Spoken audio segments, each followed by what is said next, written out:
queridos hermanos, ¿cómo están? Saki es el seudónimo de un escritor de habla inglesa, Hector Hugh Munro, de ascendencia escocesa. Un gran cuentista, aunque en general sus cuentos son de humor negro, este que yo voy a leer hoy es un cuento más bien fantástico y se llama Los lobos de Cernogratz. ¿Y no hay viejas leyendas vinculadas al castillo?, preguntó Conrad a su hermana. A pesar de ser un próspero comerciante de Hamburgo, Conrad era el único miembro de carácter poético de una familia eminentemente práctica. La baronesa Gruebel alzó sus abultados hombros. En estos viejos sitios no faltan las leyendas. Son fáciles de inventar y no cuestan nada. En el caso presente dicen que cuando muere alguien en el castillo, todos los perros de la aldea y las fieras del bosque aullan la noche entera. No sería agradable escuchar eso, ¿verdad? Sería misterioso y romántico, dijo el comerciante de Hamburgo. De todos modos no es verdad, dijo la baronesa llena de complacencia. Desde que adquirimos el lugar hemos podido comprobar que nada de eso ocurre. Cuando mi buena suegra murió en la pasada primavera, todos prestamos atención, pero no hubo aullidos. Se trata simplemente de un cuento que le imprime dignidad al lugar sin costo alguno. La leyenda no es como usted la ha contado, dijo Amalí, la vieja y periblanca institutriz. Todos volvieron hacia ella la cabeza, llenos de asombro. De costumbre se sentaba a la mesa en silencio, compuesta y apartada, sin hablar nunca a menos que alguien le dirigiera la palabra. Y eran pocos los que se tomaban la molestia de entablar conversación con ella. Hoy la invadía una locuacidad insólita. Siguió hablando con voz rápida y excitada, mirando al frente y al parecer sin dirigirse a nadie en particular. Los aullidos no se escuchan cuando alguien muere en el castillo. Solo cuando alguien de la familia Cernogratz moría aquí, los lobos venían de lejos y de cerca y se ponían a aullar en la linde del bosque justo antes de la hora final. Únicamente unos cuantos lobos tenían sus guaridas por estos lados, pero en aquellas ocasiones los guardabosques decían que se contaban por montones, deslizándose en la oscuridad y aullando en coro. Y entonces los perros del castillo, de la aldea y de las granjas de los alrededores empezaban a ladrar y aullar de miedo y rabia contra el coro de lobos. Y cuando el alma del moribundo abandonaba el cuerpo, se escuchaba el estrépito de un árbol que caía en el parque. Eso es lo que pasaba cuando moría un Cernogratz en el castillo de sus ancestros. Pero si un forastero muere aquí, es claro que ningún lobo va a aullar y ningún árbol se va a desplomar. Eso no. Había un dejo desafiante, casi despreciativo en estas últimas palabras. La bien alimentada y demasiado bien vestida baronesa le clavó una mirada colérica a esa anciana anticuada que se había atrevido a abandonar la apropiada y usual posición de humildad para hablar con tanta falta de respeto. Todo indica que está muy enterada de las leyendas de los Cernogratz, Fräulein Schmidt, dijo incisivamente. No sabía que las historias familiares se contaban entre las materias que se supone usted domina. La respuesta a este sarcasmo fue todavía más inesperada y asombrosa que el arrebato verbal que lo había motivado. Soy una Cernogratz, dijo la vieja, y por eso conozco la historia familiar. ¿Usted, una Cernogratz? ¿Usted? Sonó el coro incrédulo. Cuando nos arruinamos, explicó ella, y tuve que salir a dar clases particulares, cambié de apellido. Me pareció más apropiado, pero mi abuelo pasó gran parte de su infancia en este castillo y mi padre solía contarme muchas historias acerca del lugar. Y como es lógico, me aprendí todas las historias y leyendas familiares. Cuando a una solo le quedan los recuerdos, los guarda y desempolva con especial cuidado. Poco me imaginaba cuando entré a trabajar con ustedes que algún día me traerían a la antigua residencia familiar. Casi desearía que hubiera sido a otra parte.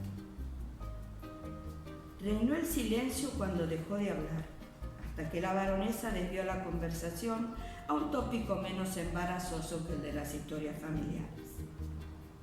Pero más tarde, cuando la vieja institutriz se hubo retirado sigilosamente a sus quehaceres, se armó una algarabía de burlas y escarnios. ¡Qué impertinencia!, bramó el varón, dejando que sus ojos saltones asumieran una expresión de escándalo. Imagínense, esa mujer hablando así en nuestra mesa. No le faltó sino decirnos que no éramos nadie. Y no le creo una palabra. Es una Schmid y nada más. Seguro que estuvo hablando con algún campesino sobre la antigua familia Chernograz y se apropió de su historia y sus leyendas. Quiere darse importancia, dijo la baronesa. Sabe que dentro de poco habrá pasado la edad para trabajar y se quiere ganar nuestra simpatía. Su abuelo, ya lo creo. La baronesa también tenía sus abuelos, pero nunca, jamás se jactaba de ellos. ¿A que su abuelo era un ayudante de despensa o algo así en el castillo?, se burló el varón. Esa parte del cuento puede ser verdadera. El comerciante de Hamburgo no dijo nada. Había visto lágrimas en los ojos de la anciana cuando hablaba de guardar los recuerdos. O quizá, por ser tan imaginativo, creyó haberlas visto. Le voy a dar aviso de despido apenas terminen las fiestas de Año Nuevo, dijo la baronesa. Hasta entonces voy a estar demasiado atareada para arreglármela sin ella. Pero de todos modos, tuvo que arreglársela sin ella, pues con el frío penetrante que empezó a hacer después de Navidad, la vieja institutriz cayó enferma y tuvo que guardar cama. ¡Qué provocación!, dijo la baronesa, mientras sus huéspedes se calentaban a la lumbre del hogar en una de las últimas tardes del año que moría. En todo el tiempo que ha estado con nosotros, no recuerdo que nunca haya estado gravemente enferma. Quiero decir, demasiado enferma para cumplir con su trabajo. Y ahora que tengo la casa llena y podría servirme de tantas maneras, corre a caer postrada. La compadezco, desde luego, se ve mermada y decaída, pero de todas formas la cosa es sumamente molesta. Muy molesta, convino la mujer del banquero llena de comprensión. Es el frío intenso, me figuro, acaba con los viejos. Y este año ha estado extraordinariamente frío. Las heladas de diciembre han sido las más fuertes en muchos años, dijo el varón. Y ella ya está muy vieja, dijo la baronesa. Ojalá lo hubiera despedido hace unas semanas. Así se habría marchado antes de que le sucediera esto. Guapi, ¿qué te pasa? El perrito faltero había saltado de repente de su almohadón y se había metido en un solo temblor bajo el sofá.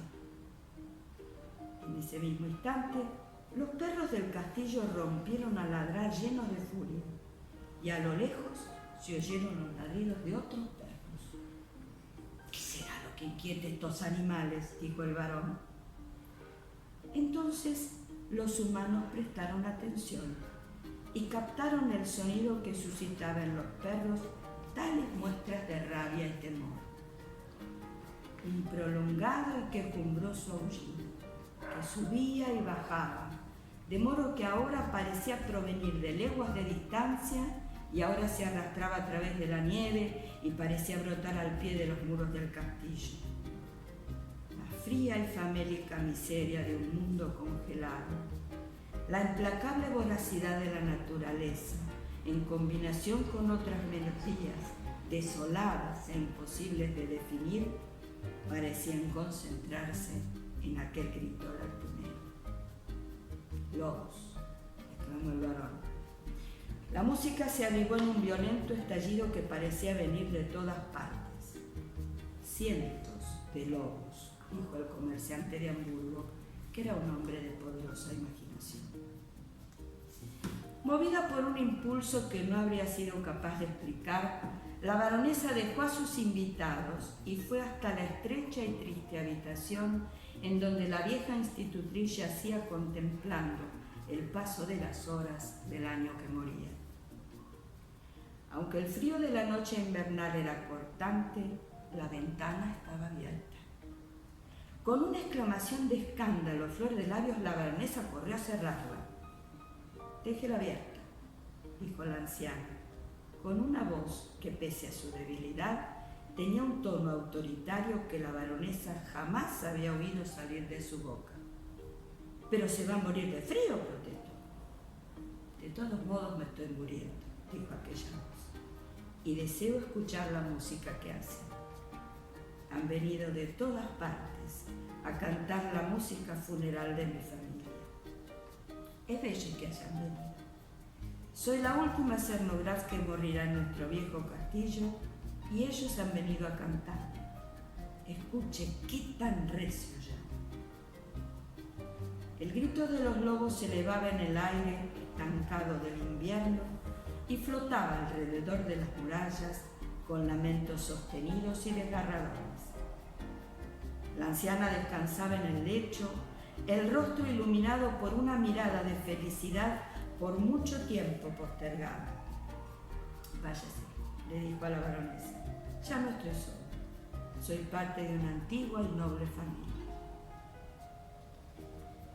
«Creo que está agonizando», dijo la baronesa cuando volvió a reunirse con sus huéspedes. «Creo que lo mejor sería mandar por un doctor. Y esos horribles aullidos, ni por mucho dinero me dejaría cantar esa música fúnebre». «Esa música no se compra con ninguna cantidad de dinero», dijo el comerciante de Hamburgo. «Escuchen, ¿qué es ese otro sonido?», preguntó el barón cuando se oyó el ruido de algo que se partía y se desplomaba. Era un árbol que caía en el parque. Hubo un momento de silencio forzado hasta que habló la esposa del banquero. «Es el frío intenso lo que parte los árboles. Y también fue el frío lo que trajo tal cantidad de lobos. Desde hacía muchos años no teníamos un invierno tan frío». La baronesa se apresuró a convenir en que el frío era la causa de esas cosas. Y fue también el frío de la ventana abierta lo que causó el ataque cardíaco que hizo innecesarios los servicios del doctor para la vieja Florimar. Pero el aviso en la prensa quedó muy lucido. El día 29 de diciembre, en Schloss Cernogratz, falleció Amalie von Cernogratz, durante muchos años directa amiga del barón y la baronesa.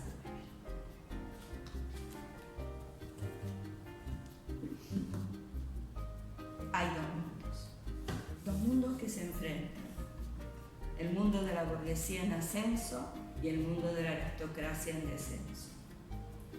Tanto la baronesa como Amalie son epítomes de cada uno de esos mundos. La baronesa, lo mismo que la mujer del banquero, representa el poder y la aristocracia del dinero. Amalie representa la aristocracia de sangre.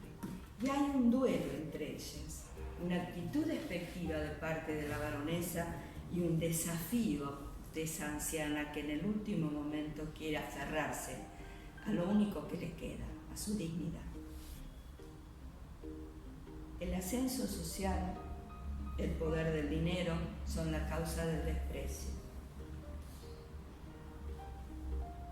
Y con la lógica del dinero es que la mujer del banquero trata de explicar a partir del frío la tragedia que ha sucedido. Hay una incredulidad básica en ese mundo frío y lógico que le impide ver más allá, que quiere encasillar el problema en una solución más sencilla. El frío es el que ha partido el árbol, el frío es el que ha acercado a los lobos, el frío ha matado a la Florimar. Y está el aviso donde la baronesa no puede con su genio y se apropia de las plumas ajenas, como el grano. Dilecta amiga, de quien ha dicho unos días antes que era una empleada a la que había que echar porque se estaba tomando atribuciones que no le correspondían. Ahora resulta que hipócritamente la baronesa se apropia de los fueros de los Cernogratz para de esa manera poner más sólido, hacer más sólido su ascenso social. Es la gloria reflejada, le da lustre, igual que la leyenda en el castillo le ha dado lustre también. Ese castillo que no es propio, que es comprado. Ella misma dice que lo ha comprado. El único personaje que parece humano acá es el comerciante de Hamburgo, que es capaz de ver atrás de las apariencias. Ojalá nosotros también podamos ver a través de las apariencias. Hasta la próxima y que Dios los bendiga.